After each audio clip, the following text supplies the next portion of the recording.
Salve galera, estamos aí começando mais um CooperaCast e hoje é a semana de 20 de março a 26 de março de 2019. Este aqui é um podcast da Cooperativa do Saber Muito Mais Que Cursinho, em conjunto com o canal História com o Dé, e a apresentação é minha, André Benckson, e os comentários do professor Sumaré de Geografia e do professor Rafa de Sociologia. E as matrículas estão abertas para a turma de maio da Coopera. Olha lá no site e se matricule. Então, nesse comecinho de programa, já vamos pedir aí o destaque inicial do professor Sumaré de Geografia.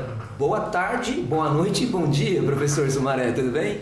Fala galera! E aí André, e aí Rafa? Bom, vamos trazer um destaque da semana e vamos sair do protocolo aqui, cara. Não é uma notícia dessa semana, né? É uma notícia do dia 20 de março. 20 de março foi o nosso equinócio, mais precisamente às 21 horas e 58 minutos.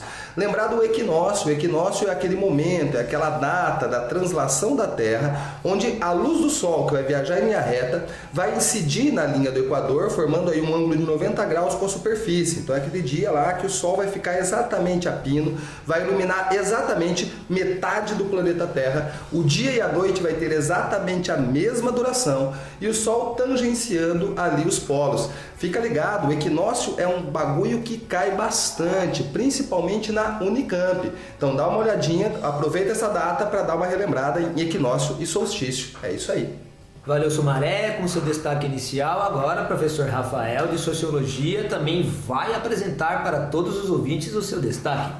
Fala galera, o meu destaque da semana, hoje eu vou falar sobre a reforma da Previdência. Está sendo debatido no Congresso uma proposta de reforma da Previdência. O ministro Paulo Guedes hoje convocado, foi convidado, não convocado, mas para o Congresso para dar uma explicação sobre os principais pontos da reforma da Previdência, e acabou não indo até o Congresso, o que gerou um certo desconforto de alguns dos deputados que ali estão.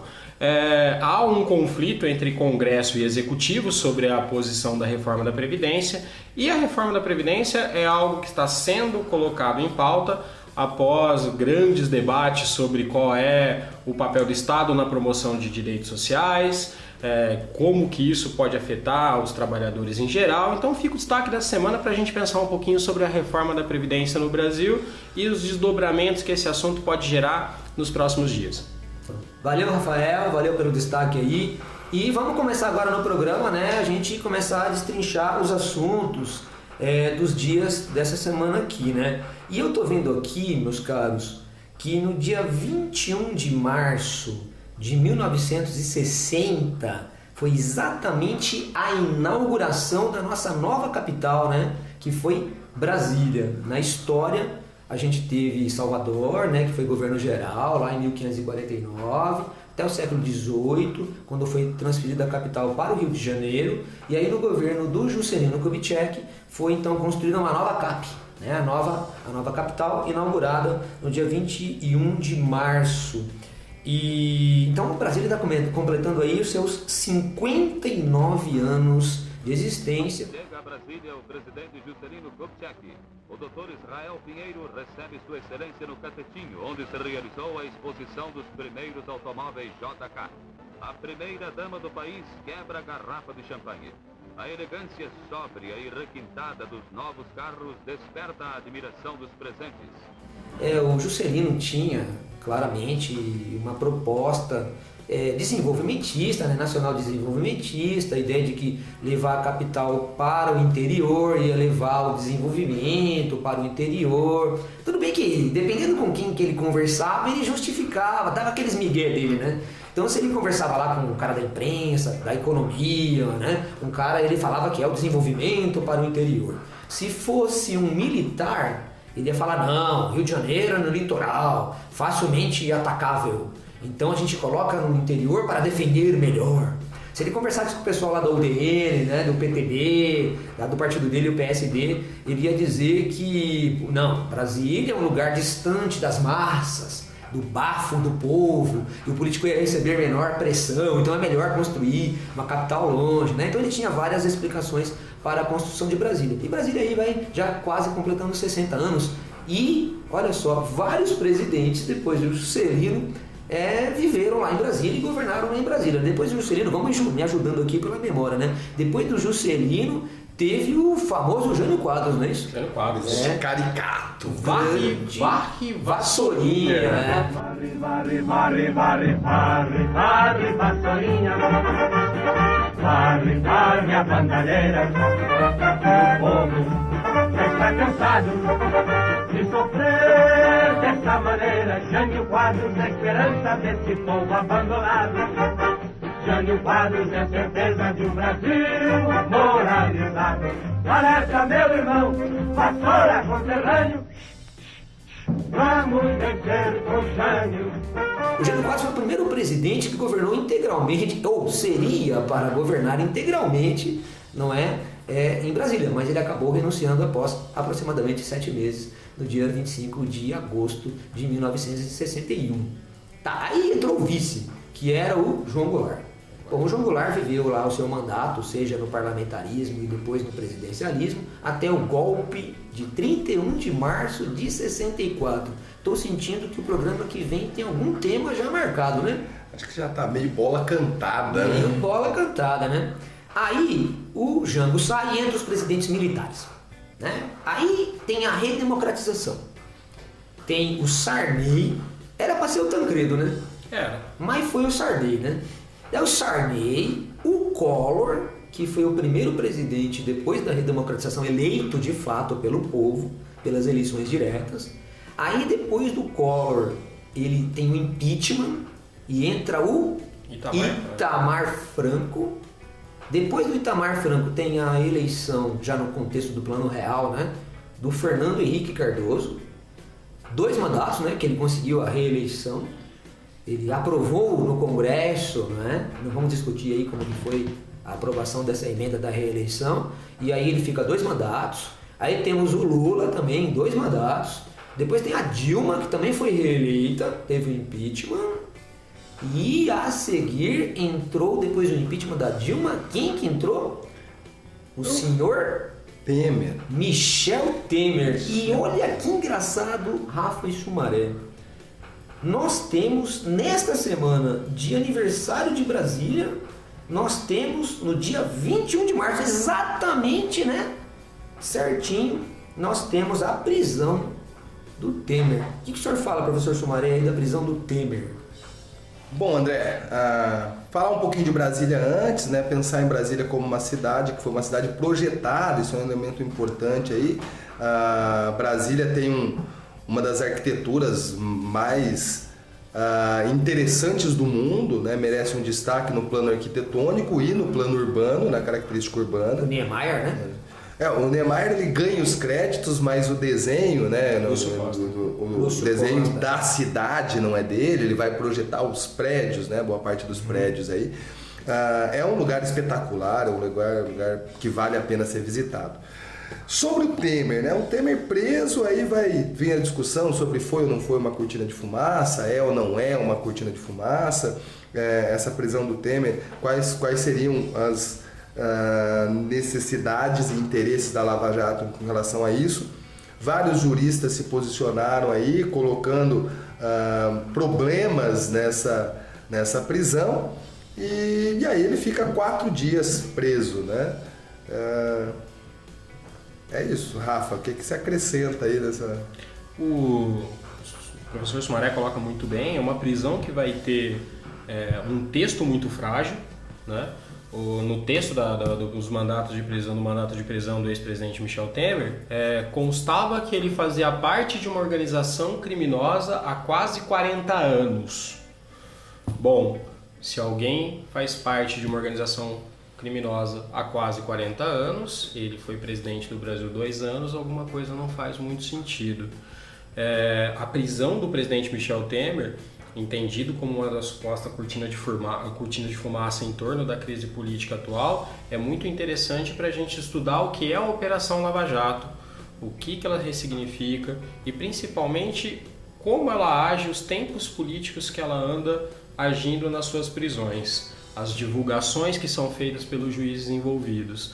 Tanto Marcelo Bretas quanto Sérgio Moro se utilizaram de tempos políticos muito precisos para poder fazer algumas coisas. Então, assim, a crítica à própria Operação Lava Jato diz sentido a isso, né? Como que uma operação jurídica pode estar sendo usada num contexto político hoje que essas coisas estão um pouco misturadas no atual contexto brasileiro. Eu só acrescentaria rapidamente que essa temporalidade que a Lava Jato utiliza, né, parece que ela é um quarto poder, assim, né? Tem os 3 poderes, ela se torna um quarto poder. E sempre quando ela é acossada, aparece uma operação fantástica, né?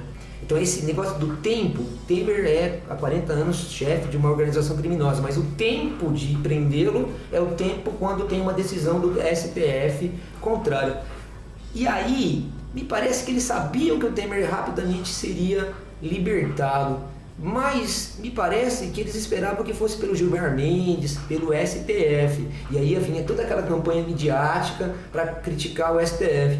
Aí me aparece o Tribunal Regional, o TRF, né? Sim, Tribunal foi. Regional Federal, que fez a soltura do Temer e aí tirou toda essa voz de clamor contra o STF. Né? É engraçado se a gente lembrar do próprio Sérgio Moro, em 2004, ele vai escrever um texto sobre a Operação Mãos Limpas, que acontece na Itália, que com todas as mediações possíveis vão se tentar aprender alguns elementos da máfia italiana, e eles fazem uma ponte muito fina entre a prisão em si e um conluio com a imprensa para essa divulgação. Então a ideia é ganhar uma certa a decisão jurídica ser lastreado não em cima da letra do direito, mas ser lastreado por uma determinada pressão popular. Nos grupos bolsonaristas que são de redes sociais, eles estão assim desgranhando o STF, assim, a crítica forte em cima de um poder estabelecido dentro da República. O professor Smareco, como cientista político, sabe muito bem a ideia de como o papel das instituições estão sendo colocados à margem em torno dessa pressão popular para o estabelecimento dessas novas relações políticas. Gente, estamos aqui na semana de 20 a 26 de março e eu estou vendo aqui na história que no dia 26 de março de 1707. Aí olha apelou, isso aí. André. Aí já apelou, cara. Desculpa o historiador, mano. É isso aí, cara. Mas aconteceu um fato muito legal. Que em 1707, no dia 26 de março, você tem a ratificação do Tratado de União, né, que aboliu a independência da Inglaterra e da Escócia, né, e criou a Grã-Bretanha. Então, em 1707, exatamente em março, surge a Grã-Bretanha. E depois, em 1801, né, eles chamam também a Irlanda para fazer parte, né, desse Reino Unido. E aí, nós estamos vendo que em 25 de março de 1957, ou seja, tantos anos depois, nós tivemos o tal do Tratado de Roma, Sumaré. O que foi isso aí?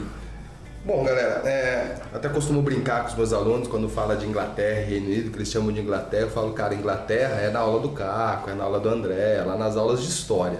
Pra gente, a gente trata sempre como Reino Unido, né? Porque na geografia a gente vai trabalhar basicamente, né, pós a consolidação aí das revoluções industriais. Tá? Então, Inglaterra, né, para todo mundo. Então, na aula de história até 1707, tá certo falar, né? Tá certo. E depois tem que falar Reino Unido, né? Se a gente for usar a nomenclatura correta, numa aula de história do século XIX seria Reino Unido já. Exatamente. Claro que nas aulas de história até se leva, né, se dá uma relevada em alguns pontos, tal, mas na aula de geografia eu sou bastante rígido em relação a isso. Uhum. E aí vamos pular lá para o século XX, vamos pular para o período aí, né, já rolando a Guerra Fria, já rolando o Plano Marshall, já está uma situação aí da intervenção, da influência dos Estados Unidos na Europa. E aí, em 1957, no dia 25 de março de 57, é assinado o Tratado de Roma. O Tratado de Roma, professor André, ele pode ser considerado aqui o berço da União Europeia. Né? Apesar de já vir do Benelux na década de 40, uma junção aí, né, de Bélgica, Países Baixos e Luxemburgo, Em 57 vai se consolidar o chamada Europa dos Seis, onde vai fazer parte aqui Bélgica, Países Baixos, Luxemburgo, França, Alemanha e Itália. Esses 6 países vão formar aí o início do mercado comum europeu, e esse mercado comum europeu vai ter um processo de ascensão econômica ao longo dos anos 60, o que vai atrair os interesses do Reino Unido. O Reino Unido até tentou nos anos 60 criar um bloco econômico deles, até tentou fazer a Aliança Europeia de Livre Comércio, que não vai dar tão certo, não vai funcionar tão bem. Vai adentrar este mercado comum em 1973 e daí vai desencadear uma série de eventos ao longo dos anos 80, culminando na assinatura do Tratado de Maastricht, né, a União Europeia. Essa União Europeia, ela tem uns altos e baixos, né? Legalmente, oficialmente seria uma união política, mas tem uns altos e baixos. Às vezes tem integração, às vezes não tem. Tanto que professores, professor André, quando a gente fala de União Europeia, pensa em união política, mas a gente tem 2 acordos que permeiam isso. Um deles, por sinal, também comemora aniversário nessa semana, que é o Acordo de Schengen, 26 de março de 1995. Como que chama o acordo, professor? Schengen. Meu Deus do céu. Schengen. É um acordo de livre trânsito dentro da Europa. Em tese, membros de uma união política, você tem o livre trânsito entre os países.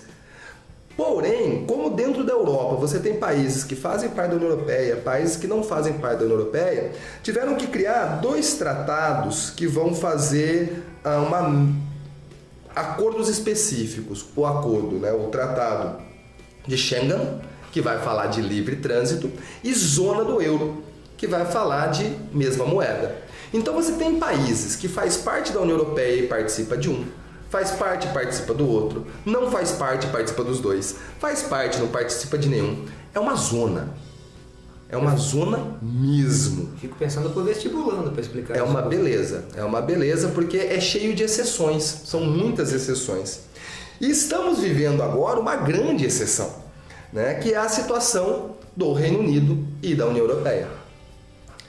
Foi feito um referendo, um plebiscito com a população do Reino Unido sobre a saída do Reino Unido da União Europeia, o famoso Brexit. Esse plebiscito deu sim, venceu pela saída. Inclusive há uma relação aí, né, acredita-se numa relação da campanha, né, desse plebiscito, está vinculado também com o Bannon, o mesmo cara da campanha do Trump, o mesmo cara da campanha do Bolsonaro, né? Então uma relação aí com a extrema direita. Quando o Reino Unido começa a sair da União Europeia, começa a aparecer vários problemas. Não é tão simples assim você pegar um país que está vinculado a, vamos arredondar, a 30 países aqui, e de repente você começa a cortar essas relações. Isso começa a gerar uma série de problemas econômicos e sociais. E agora estão tentando rever tudo isso. O que aconteceu nesta semana de 2019? No dia 21 de março foi feita uma reunião do Conselho Europeu sobre o pedido de adiamento do prazo para a saída oficial do Reino Unido. O Reino Unido pediu um adiamento e o que o Conselho Europeu decidiu? Disse, seguinte, você tem uma proposta da May e essa proposta de um acordo no processo de separação. Se essa proposta for aprovada, a gente permite a continuidade até dia 22 de maio. Se essa proposta não for aprovada, a saída é dia 12 de abril. Ontem, 25 de março, na reunião da Câmara dos Comuns no Reino Unido, Câmara dos Comuns que tem um paralelo lá com a criação do Reino Unido e tal, né? Na Câmara dos Comuns, eles decidem que quem vai controlar a agenda de saída não é mais a primeira-ministra. Quem vai controlar isso são os parlamentares. Isso virou um furdúncio. Nós temos 3 propostas aí que serão votadas na próxima quarta-feira. Famoso amanhã. Sair de vez, fazer uma união aduaneira. Então sai da união política, então perde alguma das relações dessa integração e mantém a união aduaneira. A União Aduaneira é o que a gente pode pensar no Mercosul, que, olha que curioso, também faz aniversário a sua inauguração, né? 26 de março. 26 de março. 1991. Exato. Que foi o surgimento, né, professor, do Mercosul. O Mercosul, que seria o mercado comum do Cone Sul. Tratado em Assunção, não é isso? Exato. Bloco econômico entre, na criação, né, Brasil, Argentina, Uruguai e Paraguai, e depois a adesão da Venezuela, que daqui a pouco... O Chile também vira membro associado. Membro observador, associado observador. Mas Venezuela é assunto para um próximo, né, Próxima assunto. conversa aí. Vamos, professor Rafael, você... Eu acho esse destaque que o professor Sumaré dá sobre a questão do Brexit, que a gente pode referenciar a globalização em outros aspectos, além das questões geopolíticas, é como ela mexe nos próprios imaginários. Olha que uma das propostas que está sendo formada, a formação de uma união aduaneira. O que a formação da união aduaneira traria de um ponto de vista prático?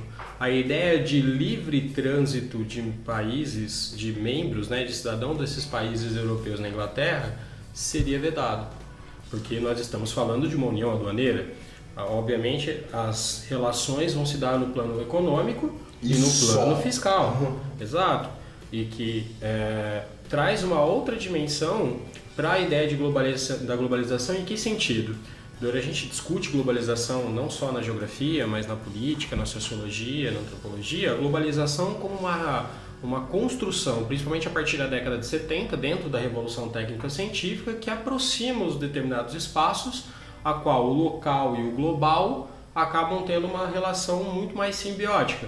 A gente tem, por exemplo, pessoas no Brasil que assistem um programa, uma produção espanhola, um Casa de Papel, distribuída por um programa de streaming norte-americano, estadunidense, e que faz sentido para a pessoa no Brasil e vira funk, a música, que é uma música de combate ao fascismo, cujo nosso tema vamos colocar agora.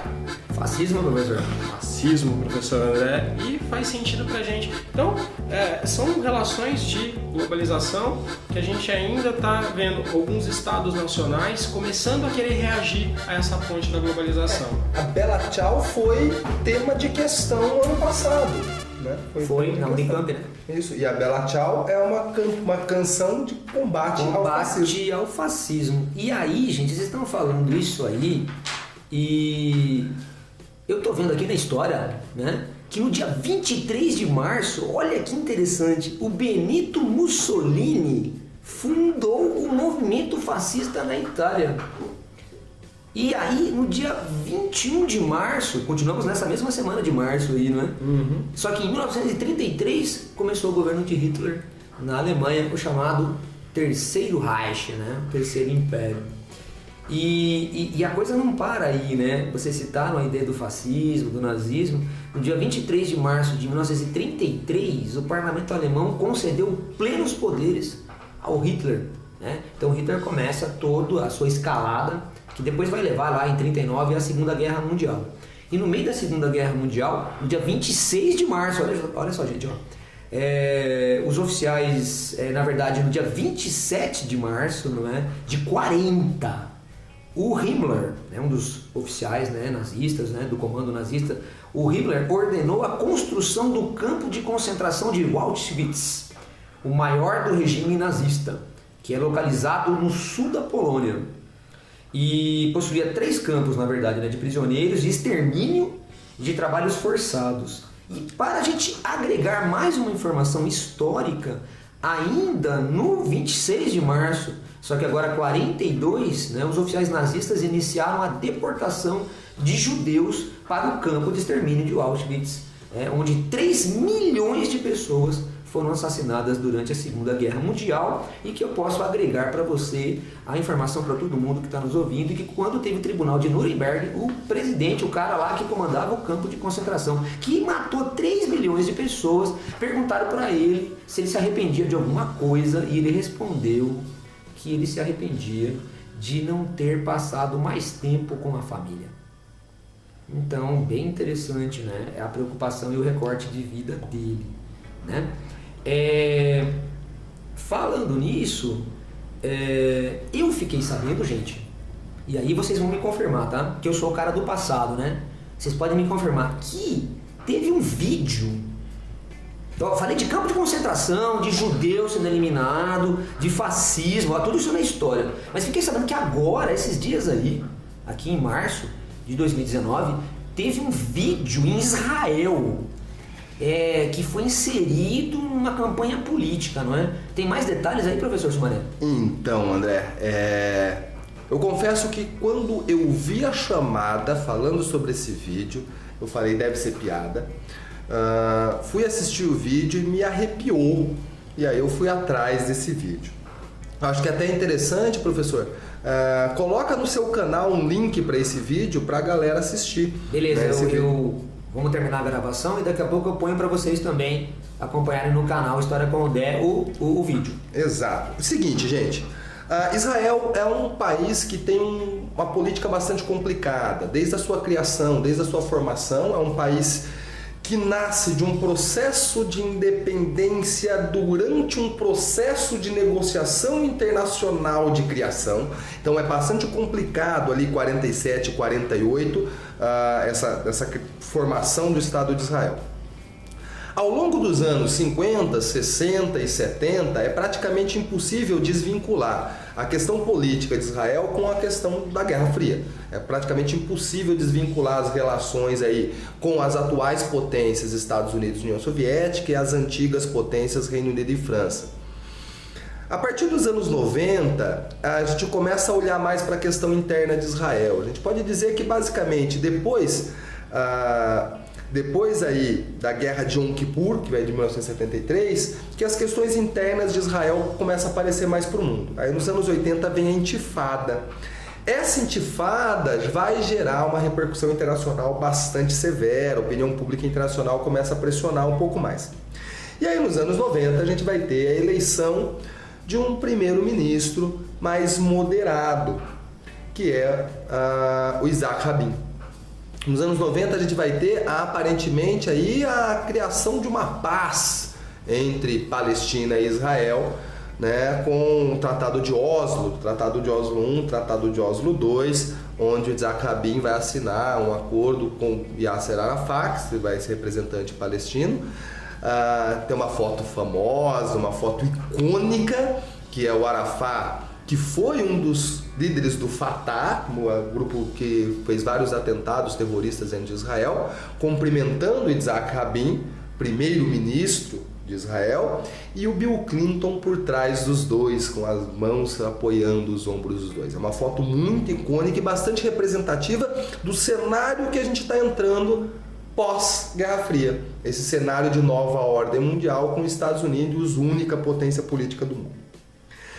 Acontece que o Isaac Rabin é assassinado por um extremista judeu que vai considerar os atos do Isaac Rabin muito liberais, muito cedendo espaço demais para a Palestina. E aí vai desencadear uma ascensão da direita no poder, principalmente na figura do partido Likud. Eu não sei como se pronuncia, tá, gente? Meu hebraico é quase tão bom quanto o meu grego, né? Esse partido político é um partido de direita, se considera centro-direita, mas com ações bem mais à direita.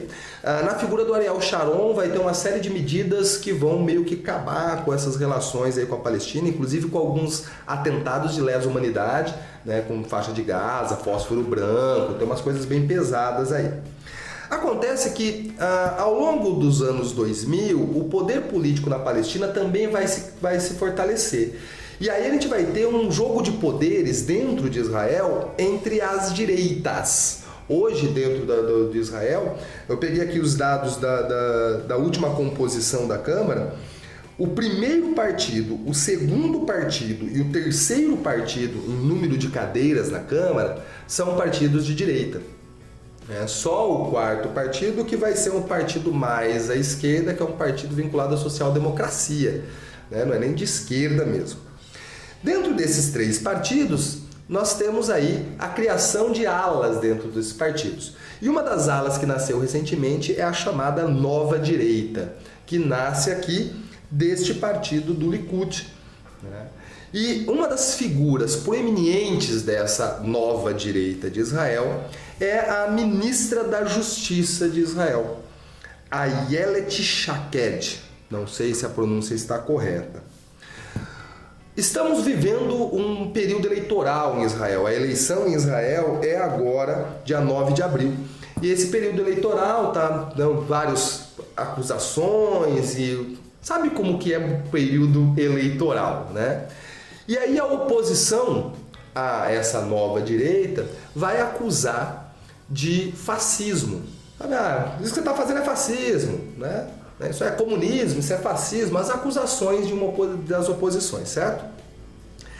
E aí vem o vídeo, né? Um vídeo de uma produção impecável, uma produção digna de comercial mesmo, de propaganda publicitária, onde a ministra da Justiça, né, essa Ayelet Shaked, ela aparece muito bem produzida, muito bem vestida, dentro de uma casa, tudo muito bem arrumado, uma fotografia preto e branco, lembra muito comercial de perfume.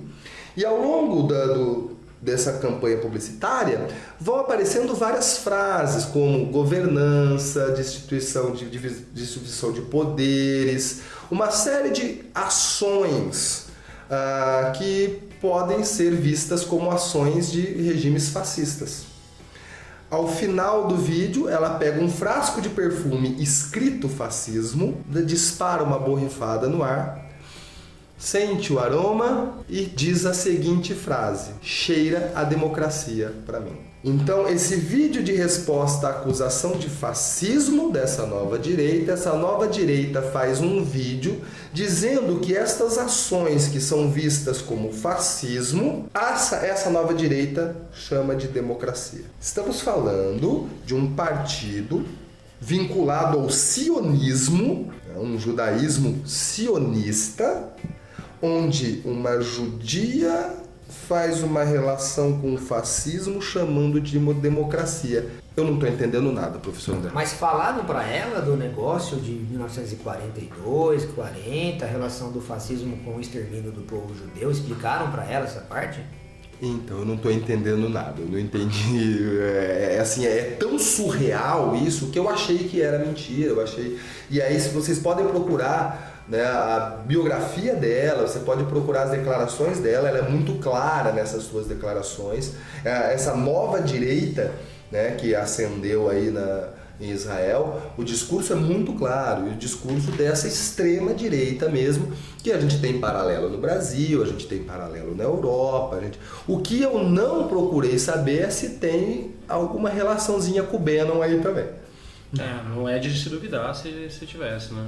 O que me assusta, mais assusta, assim, que como as datas que o professor André coloca, em 19 a gente tem Mussolini fundando o Partido Fascista na Itália, e a gente precisa entender, quando a gente classifica de fascismo, tá, gente? Para que a gente não caia no arcabouço do senso comum que você tem nas redes sociais, é aquela questão que o fascismo é uma teoria política que vai se basear no ultranacionalismo, né? E o que a gente chama de ultranacionalismo? A partir do século XIX, os estados-nação começaram a se valer de uma construção social que eles vão chamar de nacional.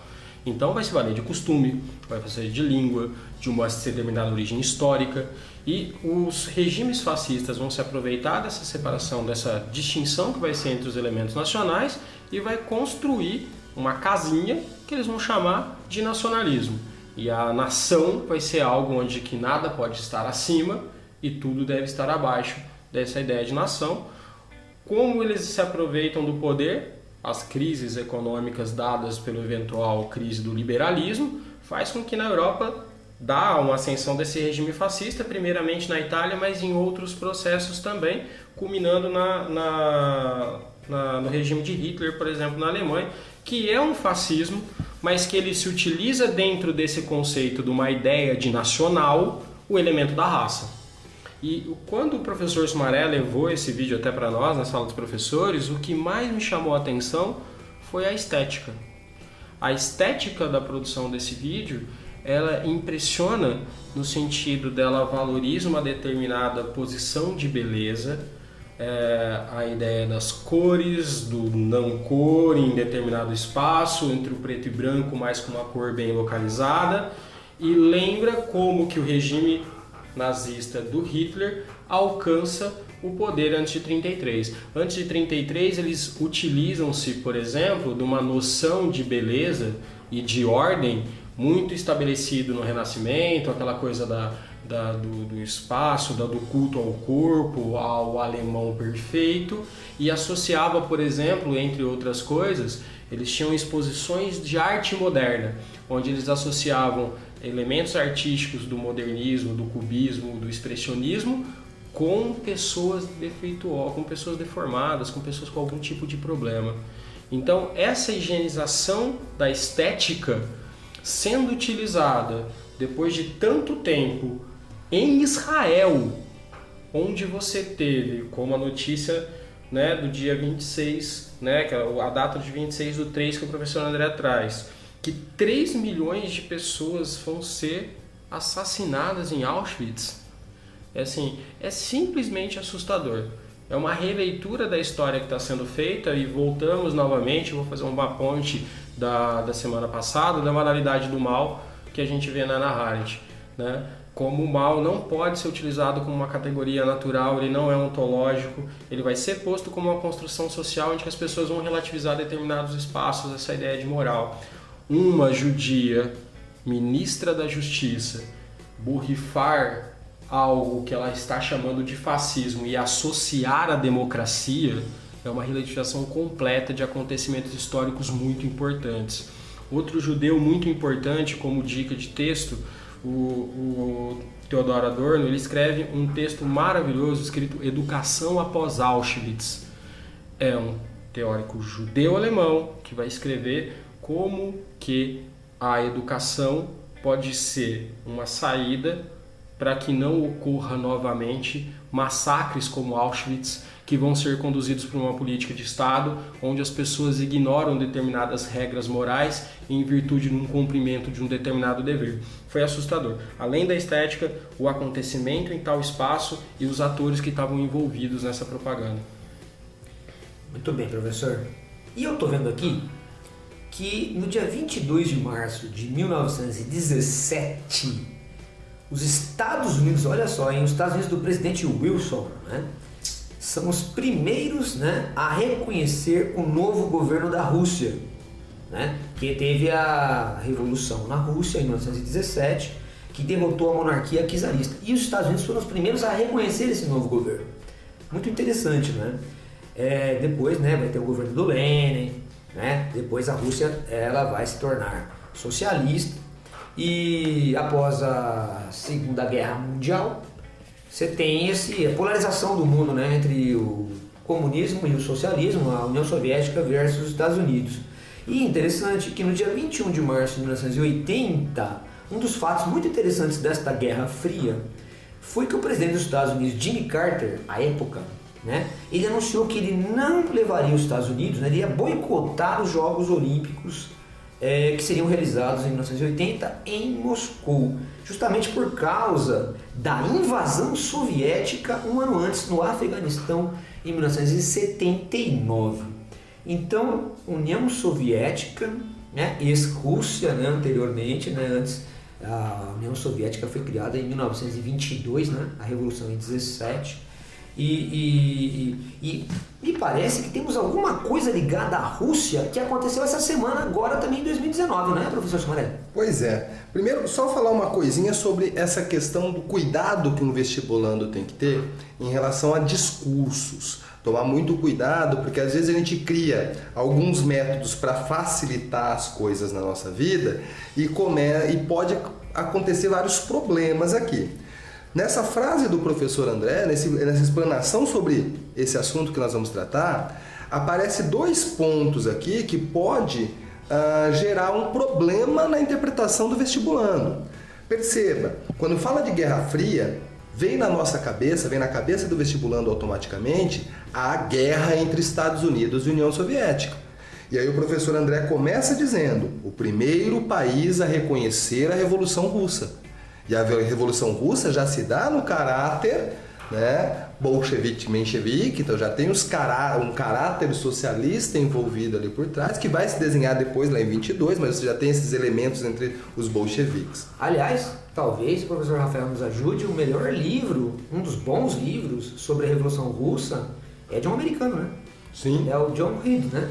Que é o Outubro Vermelho, né? Sim. Então veja que essa coisa dessa separação é uma construção posterior, né? Exato, até a Segunda Guerra Mundial, já que estávamos falando aqui da questão do nazismo, durante a Segunda Guerra Mundial, os Estados Unidos e a União Soviética foram aliados durante a guerra, lutaram juntos contra a Alemanha. E aí foi muito importante, os dois foram fundamentais durante esse combate. Aí um outro ponto aqui, 21 de março de 1980, vocês não ouviram errado, o presidente dos Estados Unidos boicota os Jogos Olímpicos devido à invasão soviética no Afeganistão. O Afeganistão, nesse momento, é um parceiro dos Estados Unidos e o vilão aqui, União Soviética. Então perceba que já mudou a relação União Soviética e Estados Unidos, e o Afeganistão, que é visto na nova ordem mundial como um inimigo, nesse momento é um camarada. Nesse momento é um amigo, é um parceiro dos Estados Unidos. Bom, essa situação de tensão aí entre União Soviética e Estados Unidos durante a Guerra Fria, ela meio que vai ter uma acalmada, acalma os ânimos aí com a fragmentação da União Soviética, mas a Rússia ainda se mantém durante os anos 90 e os anos 2000 como uma certa potência regional. Então ela consegue manter um posicionamento político, econômico, militar nessa região do leste europeu, mesmo porque a fragmentação da União Soviética, você vai ter elementos que estavam nas diferentes repúblicas sendo mantidos ali, então nasce a Comunidade dos Estados Independentes, então ainda existe um certo poderio regional. Porém, nesta semana, essa questão que aparentava a Rússia lá isolada no leste europeu, chegou aqui na nossa porta. No dia 23 de março de 2019, 2 aviões russos pousaram na Venezuela. Quais são as informações que já foram divulgadas sobre isso? Que havia cerca de 100 soldados e cerca de 35 toneladas de material. É a informação que nós temos. No dia 25 de março, o ministro das Relações Exteriores da Rússia, o Sergei Lavrov, meu russo é quase tão bom quanto o hebraico, tá, gente? Mas parece nome de vodka também. Parece, é tudo nome de vodka. Acusou os Estados Unidos de organizar um golpe de Estado na Venezuela. Ou seja, até o que nós tínhamos até a semana passada, é um discurso dos Estados Unidos de intervenção, esse discurso inclusive apoiado, né, pelo Bolsonaro, e aí agora parece que a Rússia decidiu entrar na brincadeira e se posicionar também. Eu acho que isso provavelmente pode voltar a ser assunto, ser pauta nas próximas semanas, vamos ficar meio atentos. Só para esquentar essa situação entre Rússia, e resto do mundo, no dia 23 de março tivemos uma publicação europeia onde vai fazer um prognóstico sobre uma provável guerra, uma especulação sobre guerra entre Rússia e a OTAN. Numa situação de guerra entre Rússia e OTAN, esse analista coloca a Polônia, em relação com Auschwitz, que a gente falou no assunto anterior, a Polônia como fundamental nesse conflito. A Polônia teria um papel estratégico nesse conflito. Esta Polônia, que olha só, autorizou a instalação de uma base militar dos Estados Unidos em seu território. Sabe qual é o nome da base, professor? Não sei, não. Fort Trump. Jura mesmo? Exato. E olha só que legal, como a gente pode ver. Podia ser um forte aprendiz também, né? Interessante, né? A Polônia, base dos Estados Unidos. Falamos de uma base dos Estados Unidos no Brasil na semana passada, aqui no programa da semana passada.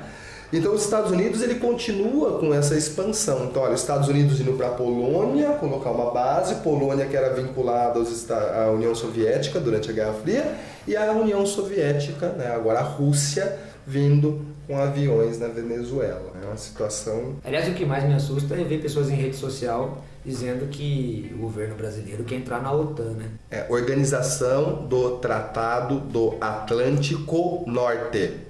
É o nome da organização. Mas tem que mudar tudo que tá isso aí, né? Tá ok? Então a gente vai mudar pro Atlântico. Eu vou dar empurradinha no Brasil, pro hemisfério norte, né? Eu tenho a dificuldade que a gente tem de pensar quando a gente fala desses grandes atores, gente, é lembrar de coisas, por exemplo, como que a gente pensar na geopolítica do petróleo, por exemplo. Alguns anos atrás, a gente teve um movimento muito interessante, talvez seja um tanto com a área de geografia, que o professor Sumaré leciona, é a ideia da baixada de preço da Arábia Saudita do petróleo no mercado internacional. A Arábia Saudita vai derrubar os valores do petróleo internacional, o que faz com que o segundo maior país produtor de petróleo, que é a União Soviética, que é a Rússia, perdão, isso é anacronia me matando, mas que é a Rússia em questão, que tem uma queda gigantesca, vai ter um ataque maciço em relação à sua moeda, o rublo, e eles têm uma crise terrível do ponto de vista de desvalorização da sua moeda, que a Rússia vai demorar durante um bom tempo para poder se recuperar economicamente. Ao mesmo tempo que nós vemos os estados tampão em relação ao possível avanço da Rússia na Europa Central, Polônia e Hungria, com governos conservadores altamente ligados a essa nova direita internacional. Ao mesmo tempo que, se a gente baixa o valor do petróleo, o petróleo sai de um patamar de 110 a 120 dólares para cerca de 40 a 45 dólares, você derruba uma economia na América do Sul altamente dependente do petróleo, que havia praticado políticas sociais importantes por conta dessa valorização do preço do petróleo, que é o Estado venezuelano. E você ajuda a eleger no Brasil um sujeito que é muito ligado a essa nova direita. Então, é até uma geopolítica bem interessante que pode ser costurada nessas relações. Só para fechar essa questão do petróleo, hoje cerca de 80% do petróleo do mundo é controlado pelas chamadas 7 irmãs, que são empresas privadas, são empresas dos Estados Unidos e da Europa. Os outros cerca de 20% estão na mão de empresas estatais, principalmente dos BRICS. Então a gente tem Brasil, a gente tem Rússia, a gente tem China, Venezuela também é uma das exceções, né? Então assim, são poucos países no mundo que mantêm empresas estatais que vão corresponder por cerca de 20%. Os outros 80% na mão de 7 empresas. Beleza, estamos chegando aí no finalzinho do programa. Eu queria perguntar para o professor Sumaré, tem algum destaque dessa semana para os vestibulandos? É isso aí, galera. Ó, se liga no vestibular. A gente vai começar a colocar aqui uma microagenda para vocês. Saiu o edital do Enem, e o pedido de isenção começa a partir de 1º de abril, então fica ligado nisso. Estão rolando inscrições já para algumas universidades do país. Então, principalmente para a galera da medicina, que vai prestar vestibular em vários lugares e tal. Então, fique esperto, ó. Está rolando já as inscrições para o Instituto Federal Fluminense, para a Universidade Municipal de São Caetano do Sul, para a Fundação Getúlio Vargas e para a Universidade do Estado do Mato Grosso. Todas essas universidades já estão com inscrições acontecendo, né? A galera fica pensando só em Enem e nas paulistas, mas tem um monte de vestibular pelo país. A gente vai utilizar esse momentinho para lembrar vocês. Beleza, então fique esperto aí. Eu só queria dizer mais uma coisa antes da gente tomar café, que é o seguinte: a gente queria um pouco também de escutar você que está nos escutando. E que, se você quisesse interagir com a gente, pode fazer seu comentário, fazer sua pergunta, sua sugestão, e a gente vai deixar um canal para você conversar com a gente. Então, vai lá no YouTube, não sei se você qual que é a forma que você está escutando, né, este programa. Então, no YouTube, no canal História com o Dé, o programa está por lá. E aí você pode ir lá e fazer seu comentário, né? Vai no YouTube, canal História com o Dé, vai lá e faz sua pergunta, faz seu comentário, deixa a sua interação, que a gente vai conversar com você no programa seguinte. Fechou? Então acho que também vamos fechar o programa, né? Professor Sumaré, um abraço. Valeu! Rafael? Obrigado, gente. Então, gente, tamo junto. Até a próxima. Falou!